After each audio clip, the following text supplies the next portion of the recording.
সৌরভ, একেবারে জঘন্য ঘটনা, হারিম করা ঘটনা উঠে আসছে মায়ের দেহ রান্নাঘরে, এবং সেখানে যিনি খুন করেছেন তিনি সম্পর্কে তার ছেলে। এই ঘটনার বিস্তারিত কি তথ্য রয়েছে তোমার কাছে? একদমই সমস্যা। তোমাকে জানিয়ে রাখবো, গতকাল কোর্টের যে নির্দেশ, এই নির্দেশে নিজের মাকে খুন করে যে রান্নাঘর, সেই রান্নাঘরের মাটির মধ্যে তাকে পুঁতে রাখা হয়েছিল।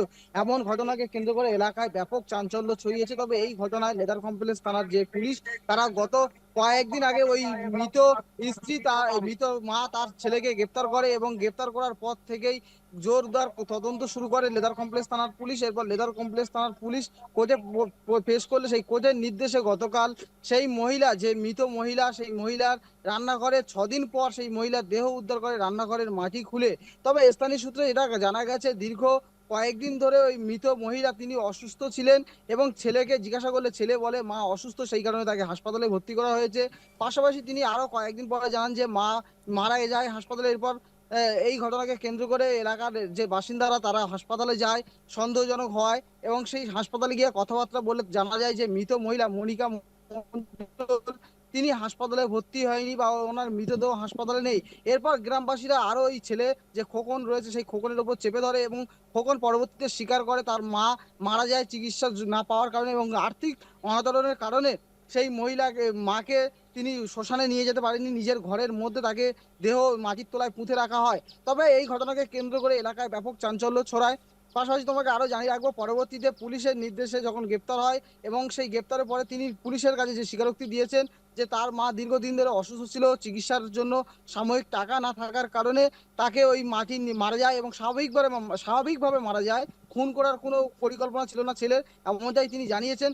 পাশাপাশি তিনি অভাব অনটনের কারণে সেই মাকে নিজের মাটির যে রান্নাঘর রয়েছে, সেই রান্নাঘরের মাটির ভিতরে তাকে পুঁতে দেওয়া হয়, এমন গুরুতর অভিযোগ রয়েছে। সৌরভ, অন্যদিকে প্রতিবেশীরা, তাদের তো প্রতিক্রিয়া উঠে আসছে যে তারা বলছেন যে এই ঘটনাটি খুনের ঘটনা, এবং তোমার কাছ থেকে যে প্রতিক্রিয়া পাচ্ছি সেখানে ছেলেটি বলছেন যে স্বাভাবিক মৃত্যু, কিন্তু তার কাছে আর্থিক অনটন থাকায় সে মাটির নিচে তার মাকে পুঁতে দিয়েছে, এবং রান্নাঘরের মাটির নিচে। এই দুইয়ের মধ্যে বিস্তর পার্থক্য উঠে আসছে, সেক্ষেত্রে কি বলছে প্রশাসন?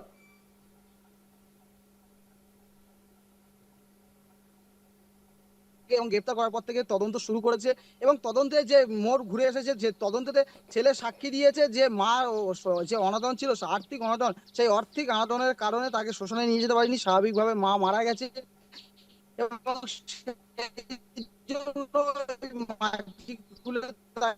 রান্নাঘরের মধ্যে পুঁতে রাখা হয় 6 দিন। পাশাপাশি গ্রামবাসীদের অভিযোগ হচ্ছে যে যে দুদিকে মোড় নিচ্ছে, এটা একটা বড় প্রশ্ন উঠতে শুরু করেছে। তবে তোমাকে জানিয়ে রাখবো, পুলিশ ঘটনাকে তদন্ত শুরু করেছে, পুলিশ পুরো ঘটনার তদন্ত শুরু করেছে। তবে কি হয় সেটা দেখার বিষয়। আরেকটা বিষয় সৌরভ, যেটা জানতে চাইবো, ছেলেটি কি মানসিকভাবে সুস্থ? একদমই সম্পর্কে জানা গেছে ওরা দুই ভাই, এবং বাবা মা। ছোট ভাই তিনি বাবার সাথে আলাদা থাকেন, এবং যে বড় ভাই যার বিরুদ্ধে খুনের অভিযোগ, তিনি আর তার মা একসাথে থাকতেন, এবং দুটো পরিবার আলাদাই থাকতো। এবং বেশ কিছুদিন ধরে ওই যে মনিকা মণ্ডল, তিনি অসুস্থ ছিলেন, এমনটাই জানা গেছে। এলাকাবাসীরা তারাও জানিয়েছে বেশ কিছুদিন অসুস্থ ছিল, বাবা মাকে নিয়ে আলাদাই থাকতো, এমনটাই জানা গেছে। সমস্যা।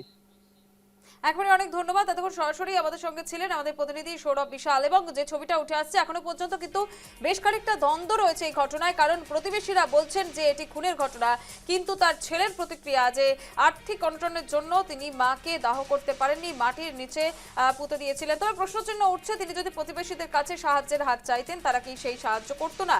একটা বড়সড় প্রশ্নচিহ্ন, এবং সেখানে কিন্তু একাধিক প্রশ্ন উঠে আসছে। এখন দেখার বিষয় ঘটনার প্রবাহ কতদূর যায়, এবং পুলিশ প্রশাসন এই মুহূর্তে কি কি পদক্ষেপ নিচ্ছেন, পরবর্তী কি কি আপডেট থাকছে।